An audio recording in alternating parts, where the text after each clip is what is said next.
తీన్మార్ మల్లన్న చాలా మర్యాదగా చాలా బాధ్యతగా ఈ వీడియో చేస్తున్నా. నీకు చిత్తశుద్ధి ఉంటే ఈ వీడియోకు జవాబు చెప్పు.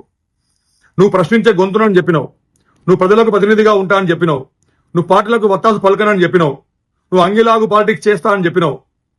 నువ్వు జియో 46 గురించి నీ స్టాండ్ ఏంటి? నిరుద్యోగుల జాబ్ క్యాలెండర్ గురించి నీ స్టాండ్ ఏంటి? నీ నిరుద్యోగులకు సంబంధించినటువంటి నీ ప్రణాళిక ఏంటి? నువ్వు ఏ ముఖం పెట్టుకొని నువ్వు ఓటు అడగడానికి వస్తున్నావు? నువ్వు ఇవాళ ఎమ్మెల్సీగా నిలబడే నియోజకవర్గాలు నేను కూడా పట్టభద్రుని కాబట్టి, నేను అన్ఎంప్లాయిడ్ జేఏసీ నేషనల్ జనరల్ సెక్రటరీని కాబట్టి, ప్రశ్నించే గొంతును కాబట్టి ఇవాళ నేను నీకు ప్రశ్నిస్తున్నా. ఈ విషయాల మీద నాతో లైవ్ లో డిబేట్ కూర్చోగలుగుతావా? నీకు ఈ పర్సనల్ గా తీసుకోకు, పర్సనల్ గట్స్ కాదు. నువ్వు నేను తిట్టుకున్నాం, మేము అనుకున్నాం, అది పర్సనల్ పక్కన పెట్టేసి ఇవాళ బాధ్యత గల ఒక ఎమ్మెల్సీ క్యాండిడేట్ ఒక ప్రభుత్వంలో ఉన్న పార్టీకి టికెట్ ఇచ్చింది. దాన్ని నువ్వు గౌరవిస్తే, ఆ ఎమ్మెల్సీ పదవిని నువ్వు గౌరవిస్తే నాతో లైవ్ లో కూర్చో. నేను అడిగిన ప్రశ్నలకు జవాబు చెప్పు. నీ జవాబులను బట్టే నీ మనసులో ఏముందో ప్రజలకు కూడా తెలుస్తుంది, నాకు కూడా తెలుస్తుంది. ఒకవేళ నువ్వు చెప్పింది నువ్వు బాధ్యత తీసుకుంటే, నువ్వు నిరుద్యోగులకు, నువ్వు ప్రజలకు బాధ్యత వహిస్తే, నువ్వు దాని మీద బాధ్యత తీసుకుని ఒక స్టాండ్ తీసుకుంటే, నేను నీ ఇండిపెండెంట్, నీ ఆపోజిషన్ ఉన్న ఇండిపెండెంట్ క్యాండిడేట్లకు నేను మాట్లాడి విత్డ్రాల్ చేసుకుంటారు, వాళ్ళు విత్డ్రాల్ చేపిస్తా.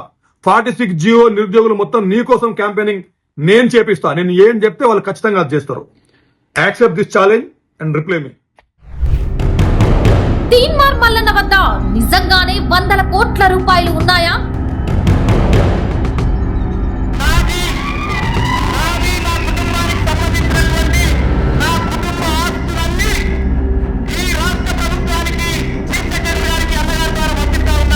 సొంత ఆస్తులు సర్కారుకు రాసి ఇవ్వడం వెనుక అసలు ఉద్దేశం ఏంటి? అధికార పార్టీలో ఉంటూ ఎవరిని ప్రశ్నిస్తాడు? నిరుద్యోగులకు కాంగ్రెస్ ఇచ్చిన హామీలు అమలవుతాయా? 46 జీవో బాధితులకు విముక్తి కలిగేనా? పట్టభద్రుల ఎమ్మెల్సీ ఎన్నికల్లో మల్లన్నకి ఎందుకు ఓటేయాలి? బీఆర్ఎస్ ని మల్లన్న ఎందుకు టార్గెట్ చేశారు? బీజేపీతో మల్లన్నకు ఉన్న సంబంధాలేంటి?